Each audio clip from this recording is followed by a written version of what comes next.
할렐루야. 우리 좌우합들 한번 인사하겠습니다. 오늘 또 주님이 잘해 주십니다. 오늘 또 주님이 잘해 주십니다. 오늘 예레미야서 38장 1절에서 13절까지 말씀 우리가 읽었습니다. 예레미야가 백성들에게 이렇게 이야기를 합니다. 2절 말씀, 여호와께서 이와 같이 말씀하시되 이 성에 머무는 자는 칼과 기근과 전염병에 죽으리라. 그러나 갈대아인에게 항복하는 자는 살리니 그는 노랑물을 얻음같이 자기 목숨을 건지리라. 갈대아인에게 항복한다. 바벨론에게 항복하라라는 이야기죠. 이 이야기를 듣고는 이 유다의 고관들이 왕에게 가가지고 이 사람을 죽여야 된다라고 이야기를 합니다.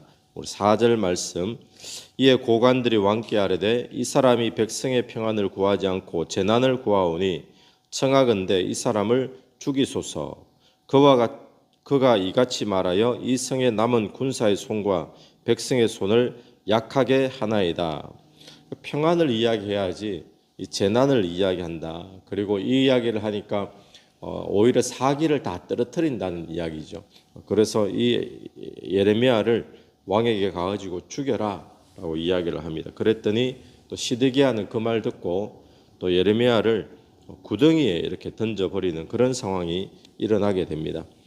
오늘 이 모습을 보면서 여러분, 오늘 만약에 저와 여러분이 이 예레미야에게 이 메시지를 들었다면 2절처럼 칼과 기근과 전염병에 죽을 것이니까 바벨론에게 항복해라. 항복하면 자기 목숨만 살 것이다. 이런 이야기를 우리가 들었다면 어떻게 반응할 것 같습니까? 이게 정말 하나님의 말씀으로 들을 수 있을 것 같습니까? 아니면 오늘 이 고관들처럼 우리도 그렇게 말할 수 있을 것 같습니까? 아마 대부분의 사람들은 이런 예레미야의 메시지를 들으면 이 고관들처럼 어떻게 저렇게 말할 수 있는가? 잡아 죽여야 되겠다. 이렇게 생각을 많이 할 겁니다. 여러분, 오늘 우리에게 중요한 것은 무엇인가 하면 하나님의 말씀은 때로는 이렇게 늘 승리를 이야기하는 게 아니라 때로는 또 항복해라 뭐 이런 이야기를 할 수도 있죠. 받아들이기 힘든. 그때 우리에게 필요한 건 무엇입니까? 하나님의 말씀이 이게 맞나? 그걸 알아야지 뭐 순종을 하든지 받아들이든지 하겠죠. 하나님의 말씀에 대한 분별이 중요합니다. 자, 그러면 이 시대에도 똑같거든요.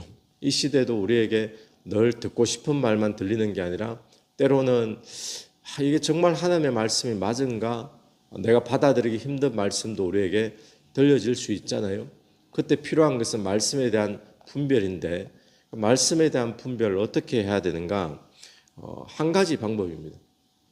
뭐 분별의 영을 받아야 되고 뭐 이런 이야기 하지만 하나님의 말씀을 많이 접해야 됩니다.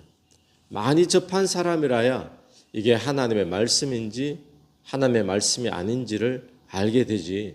하나님의 말씀은 보지도 않고 또 하나님의 말씀 그냥 생각으로 분별한다. 생각으로 분별될 수가 없는 거죠. 그래서 하나님의 말씀을 많이 보면 뭘 알게 될까요? 하나님이 어떤 분이신지를 알게 됩니다. 또 하나님의 뜻이 무엇인가를 알게 됩니다. 하나님의 말씀을 많이 보면 또 그 가운데 하나님이 어떤 식으로 일하시는가 그것도 보게 됩니다. 그래서 오늘 저는 어제 이 본문을 보면서 생각했던 게 내가 만약에 이 이야기를 들은 이 백성들 가운데 또 고관들 가운데 한 사람이었다면 나라도 이렇게 저 사람 잡아 죽여야 된다. 입을 막아야 된다.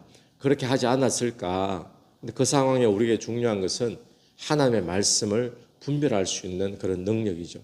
오늘 또 저와 여러분이 말씀을 가까이 하는 하루 되기를 간절히 바랍니다.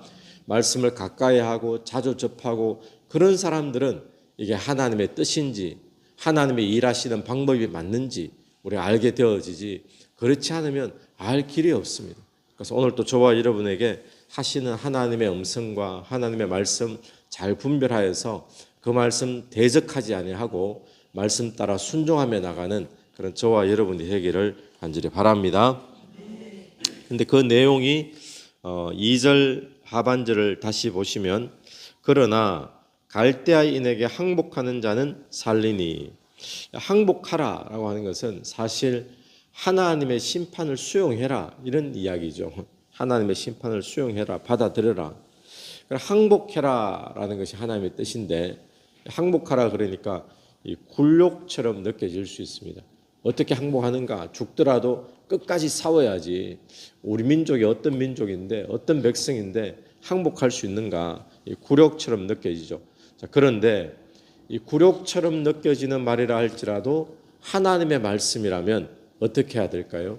예, 순종해야 되는 것입니다. 오늘 우리에게도 똑같은 것 같아요. 하나님께서 때로는 막 자존심 완전히 상하는 그런 말씀을 주실 때도 있습니다. 이럴 수 있죠. 내가 잘못한 거 하나도 없는데도 하나님께서는 네가 먼저 가서 미안하다 그래라. 네가 먼저 사과해라.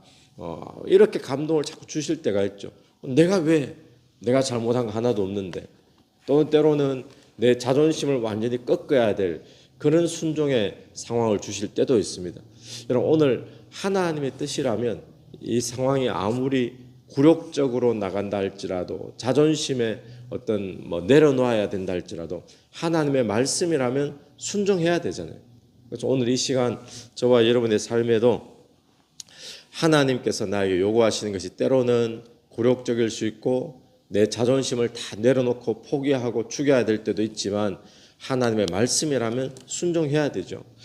그래서 내가 막 할 말이 많지만 그래도 그냥 받아줘라. 그냥 용납해줘라. 주변 사람들이 보면 뭐라고 하겠어요? 어이구, 저 바보같이 저 사람 자존심도 없나? 또 저렇게 굴욕적으로.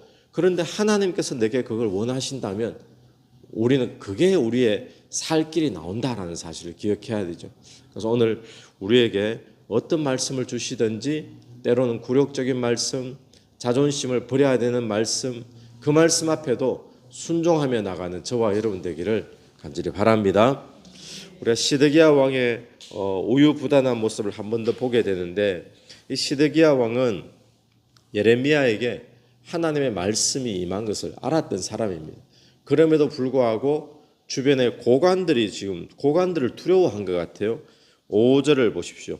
시드기야 왕이 이르되 보라, 그가 너희 손 안에 있느니라. 고관들이 와서 저 사람 죽여야 됩니다 했더니 시드기야 왕이 그 고관들에게 저 사람이 너희 손 안에 있다. 왕은 조금도 너희를 거스를 수 없느니라. 그러면서 죽여야 된다는 사람들 손에 예레미야를 넘겨줘 버립니다. 그래서 구덩이에 갇히게 되어지죠. 이 시드기야는 다 알았는데도 불구하고 뭐가 없었던 사람이죠. 하나님의 말씀인지 알면 뭐합니까? 그 말씀 앞에 결단이 없으면. 오늘 또 우리의 삶에 하나님 말씀 내가 믿지, 하나님 말씀 내가 알지, 하나님의 말씀을 안다면 그 말씀 앞에 결단하고 순종하고 말씀으로 나아가야 될 줄로 믿습니다. 그게 안 나가니까 결국 이 나라는 비참한 결론을 맞이하고 시드기야 인생 자체도 비참하게 그렇게 끝나버리는 거죠. 오늘 또 저와 여러분에게 말씀 앞에 결단 있는 그런 복된 하루가 되기를 바랍니다. 자, 예레미야 상황이 이렇게 더 악화되어져서 고관들은 이제 죽이려고 하고 왕조차도 죽이려는 사람들 손에다가 예레미야를 던져버렸습니다. 자, 그러면 이 예레미야는 앞으로 어떻게 될 것인가? 왕조차도 이제 버렸는데 예레미야는 죽는 것만 남았죠. 그런데 7절 보십시오. 7절 왕국 내시 구스인 에벳멜렉이 그들이 예레미야를 구덩이에 던져 넣었음을 들으니라. 그리고는 에벳멜렉이라는 내시가 왕에게 가가지고 이야기를 하는 거예요. 저 사람들이 지금 죽으려고 하는데 저대로 놔두면 예레미야 진짜 죽는다. 그러면서 왕에게 다시 명령을 받아가지고 사람들 데리고 와서 예레미야를 구덩이에서 건져주잖아요. 그럼 오늘 이 모습을 보면서 뭘 보는가 하면 하나님의 일은 누가 하시는 거죠? 하나님이 다 이루시는 줄로 믿습니다. 하나님이 일 시킨 사람은 그 사람을 살려내는 방법도 사람이 머리 짜내가지고 아니라 예레미야는 지금 다른 길이 없어요. 왕까지 예레미야를 죽는 손에 넘겨줬는데 그 나라에서 누가 예레미야를 구원해 낼 수 있겠습니까? 그런데 하나님은 또 다른 하나님의 방법으로 일하시더라는 거예요. 누구에게요? 하나님이 일시킨 사람. 하나님이 일시킨 사람에게는 살려내는 방법도 사람이 찾는 게 아니라 하나님이 살려내신다는 겁니다. 여러분, 오늘 또 저와 여러분을 통한 하나님의 역사가 있는 줄로 믿습니다. 오늘 또 내 삶에 하나님께서 내 삶을 통해서 하나님 나라를 확장하고 주의 뜻을 이루어 가고 계시는 그런 하루가 될 줄로 믿습니다. 근데 그 일 가운데 누가 다 하신다고요? 때로는 구렁텅이에 빠질 수 있고 때로는 넘어질 수 있지만 그거 살려내는 것도 하나님이 다 하시는 거예요. 그거는 내가 해야 되고 내가 책임져야 되고 그런 게 아닌 거죠. 난데없이 오늘 에벳멜렉이라는 사람이 갑자기 툭 튀어나오는데 이 사람이 뭐 예레미야와 친분이 있었다든지 잘 알았다든지 그런 사람이 아니라 갑자기 이 사람, 그것도 유대인도 아니에요. 이방인, 구스 사람, 그 사람이 등장해가지고 예레미야를 하나님이 그렇게 구원하시는 거죠. 오늘 또 하나님이 우리에게 일하시면서 우리에게 모든 고난 가운데도 또 구렁텅이 속에서도 우리 가운데 일하시고 살려내시고 내가 생각할 수 없었던 방법을 통해서도 하나님이 일하시고 인도하심을 믿는 그런 하루가 되기를 간절히 축원합니다. 같이 한번 기도드리겠습니다. 하나님 아버지, 오늘을 감사합니다. 하나님, 오늘 우리에게 하나님의 말씀을 분별할 수 있는 은혜를 다하여 주옵소서. 말씀을 가까이 하며 또 말씀을 더 많이 볼 때 하나님이 어떤 분이신지, 하나님의 뜻이 무엇인지, 하나님이 어떻게 일하시는지를 깨달아 알아서 오늘 이 시대 이 시간 내게 원하시는 하나님의 뜻, 하나님의 말씀 분별하며 순종하는 저희들 되기를 간절히 원합니다. 하나님, 특별히 오늘 또 하나님께 우리가 굴복적인 말씀이랄지라도 또 자존심이 상하는 말씀이랄지라도 하나님의 말씀이라면 순종하며 나가는 하루 될 수 있도록 도와주시옵소서. 하나님의 일은 내 속에서 하나님께서 이루시는 줄로 믿습니다. 때로는 핍박도 있고 고난도 있을지라도 그것 해결하고 넘어서게 하는 것도 하나님이신 줄로 믿사오니 그 하나님 끝까지 붙잡고 믿고 나가는 하루 될 수 있도록 도와주시옵소서. 이 새벽에도 기도 속에 성령께서 역사해 주시기를 간절히 원하오며 예수님 이름으로 기도드립니다. 아멘. 오늘도 예수 이름으로 승리하시는 하루 되기를 바랍니다.